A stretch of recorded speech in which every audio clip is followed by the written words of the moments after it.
Together as one, thousands of people marched in downtown Seattle and across the country today in the fight for equality.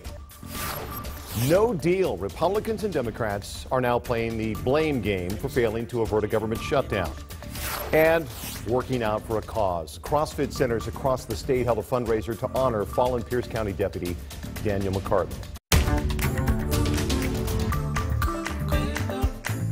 This is one of my favorite t-shirts.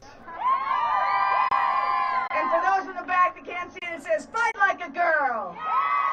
It's the moment where we all realize we are who we are, and we're going to proudly own our identity.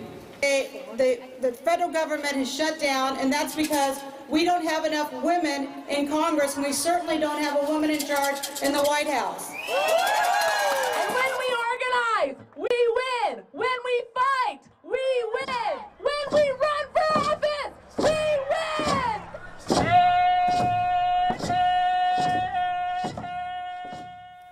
Thousands marched in Seattle and Olympia, led by the group Missing and Murdered Indigenous Women Washington. Women's March 2.0 happened 1 year after President Trump took office and amid a government shutdown happening right now. If you were anywhere near the city today, you might have noticed the crowds. King 5's Natalie Brand here now to break down today's march for us and really how it compares to last year's, which we know was just huge. Yeah, 1 year ago on this day, I was actually reporting from Washington, D.C. as President Trump took office. He was sworn into office on Friday. Then hundreds of thousands of women took to the streets the next day. It seems like since then we've seen nonstop activism and demonstrations for the past year, something that will likely continue into the year ahead. It started 1 year ago with one of the largest single-day demonstrations in U.S. history. The Women's March on Washington crammed the nation's capital, spilled across the streets of Seattle, and turned out women in what seemed like record-setting numbers. So last year's march was the ray of hope. That hope became action. Now this is the year of action. We marched, we organized, we ran, and we won! Seattle Mayor Jenny Durkan is one of 48 first-time female candidates featured on Time magazine's new cover. Women who say they were inspired to run for office in part because of the election of President Trump and the political activism that has followed. State Senator Manka Dhingra is another one of these stories. Someone recently asked me, how does it feel to be part of the Year of the Woman? And I said, oh no. The Year of the Woman was in 1992. This is not about a year. This is the new normal. A new brand of political activism appears to have ignited across cities, across generations, but it's a movement that's not monolithic. A sampling of the signs will give you a look at the many themes and different issues driving the demonstrators. A nation of women with wings. While the tens of thousands who marched on this Saturday appear unified in their passion, the country as a whole still remains divided politically, with very different opinions of this past year in politics. 2018 is already shaping up to be just as hectic, between upcoming midterm elections and a government shutdown currently underway. And it seems like this government shutdown certainly revved up some of the marchers today. One of the sticking points, of course, that led to the shutdown is the issue of DACA, the program for young immigrants known as Dreamers. And that's an issue that some of those demonstrators out there were drawing attention to today. What do we know about the size of this march this year? We're still waiting for an official number from Seattle Police, but according to the organizers' Facebook page, we know somewhere between 40,000 and 60,000 folks were interested in the march. How that compares to last year was over 100,000, maybe up to 175,000. Crazy numbers. It was huge. A huge number. This year, not as large, but our colleague Elisa Hahn was remarking that it certainly was one of the biggest demonstrations, single-day demonstrations over the past year. Anytime you get 40,000 people in the streets, that's a lot of people anyway. And not ideal weather, but Right. They marched through it. All right, Natalie, thank you.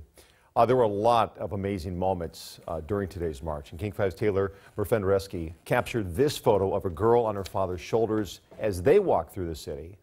And this is a montage we're going to show you of more great images she captured as people came together as one today.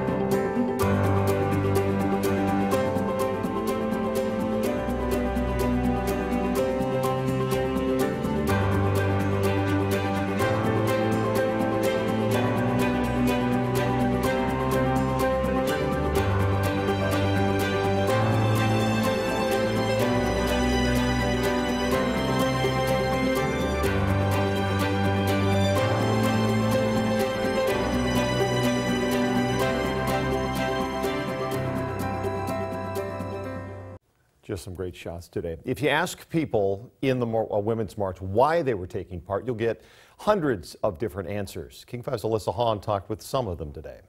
Good morning. Yes, I'm liking the hat. Good morning, good morning. At Seattle's Cal Anderson Park, Good morning, sister. a ray of sunshine greeted those ready to march. Porta potties are straight ahead on the street.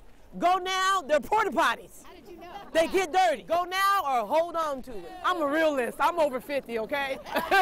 Volunteer Zinda Foster looked around for extra pink hats. And if you want me to give away a hat for you, I'm giving away to young people. I'm recruiting. Recruiting young women Would you like a pink hat? for a worthy cause, You ready? while spreading the warmth at the same time. I just recruited you to the feminist movement. The feminist movement showed up in the thousands today. Many came with friends and family, like Isis Wheeler, who was bubbling with excitement. My husband Rob, my friend June and Maggie, and our cat Donut. It's just got to change for the better.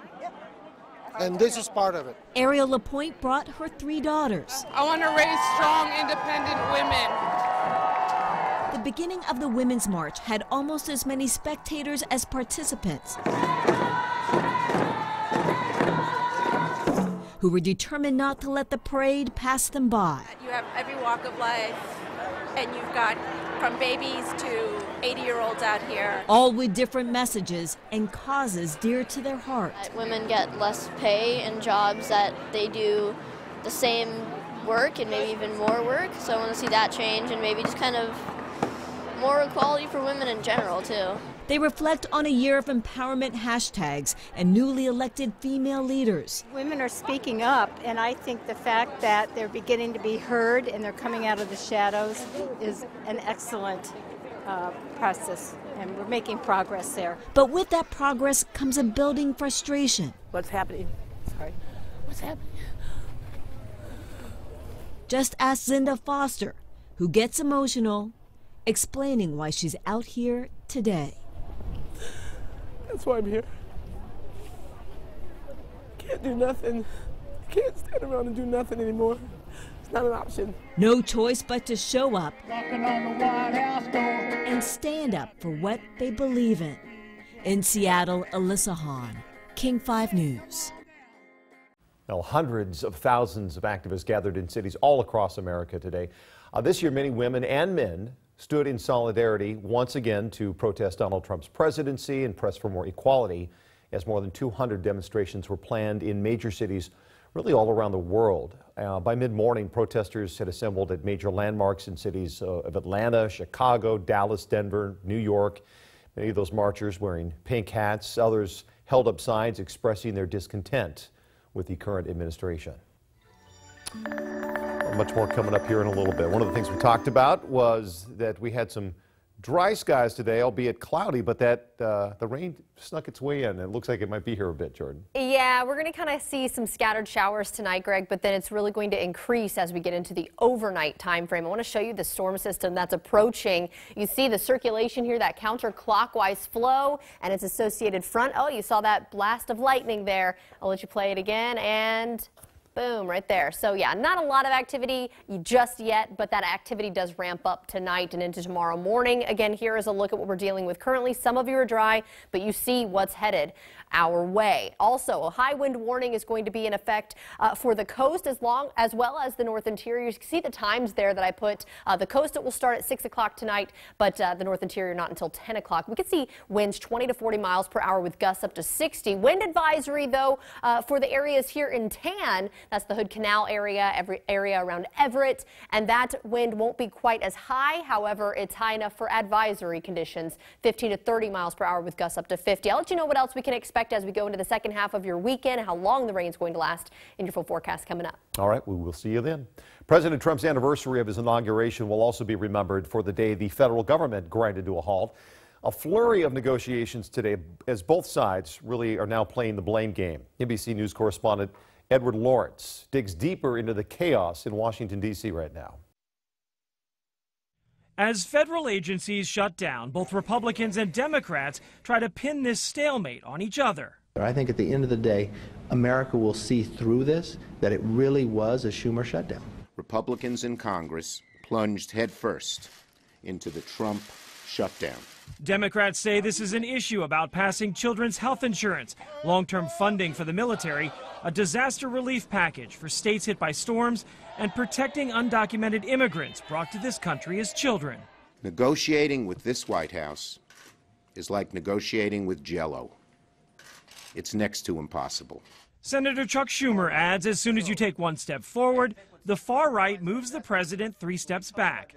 The White House pushing back, saying Democrats have only one issue, and the president will not negotiate on immigration reform until Democrats stop playing games and reopen the government. Chuck Schumer actually had the gall to look at the president and said, I'm giving you everything you asked for the wall, and then when pressed, admitted that he wasn't doing it. That's the type of negotiation that Mr. Schumer has been engaged in with the president. Both sides digging in. I can't imagine a greater embarrassment to President Art of the Deal than the fact that the government, controlled entirely by his own party, has shut down. The White House says government agencies with enough funds will stay open. Otherwise, federal employees will remain home on furlough. Edward Lawrence. Well, House Democrats blame the shutdown on Republicans who control the House, the Senate, and the White House. House Minority Leader Nancy Pelosi quoted President Trump when he blamed President Obama for a 2013 government shutdown. She says this shutdown lies squarely on his shoulders. Can't imagine a greater embarrassment to President Art of the Deal than the fact that the government, controlled entirely by his own party, has shut down. She also repeated what President Trump tweeted in September when he wrote, "Our country needs a good shutdown to fix the mess." Well, a special event was held today to honor the memory of Pierce County Sheriff's deputy killed on the job. Deputy Daniel McCartney was a CrossFit instructor in Yelm, and CrossFit centers all across the state held fundraisers. It's a grueling workout with a number of reps holding special meaning for those closest to Deputy McCartney. 484, that was Daniel's badge number. So participants did 484 double under exercises, if you're familiar with those. All the proceeds benefit the deputy's family. Deputy McCartney was killed earlier this month. Thousands gathered for his memorial service on Wednesday. Now, besides working out, people are also raising a glass and some money in his honor. Half Lion Brewing Company in Sumner held a fundraiser last night for McCartney's family. They're donating the money from the beer sales and the server tips. An auction and raffle will also benefit the McCartneys. Kids don't have a dad anymore. Mom doesn't have a husband anymore, and it's really sad. And without those guys protecting out on the streets, I don't know where we would be. Boss Mama's Kitchen also donated money from meals at that fundraiser. All goes to the Deputy McCartney Legacy Fund. Still ahead, history will be made in next month's Winter Olympics. How North and South Korea will be uniting on a world stage. King 5 News, we'll be right back. There's a river of birds in migration, a nation of women with wings.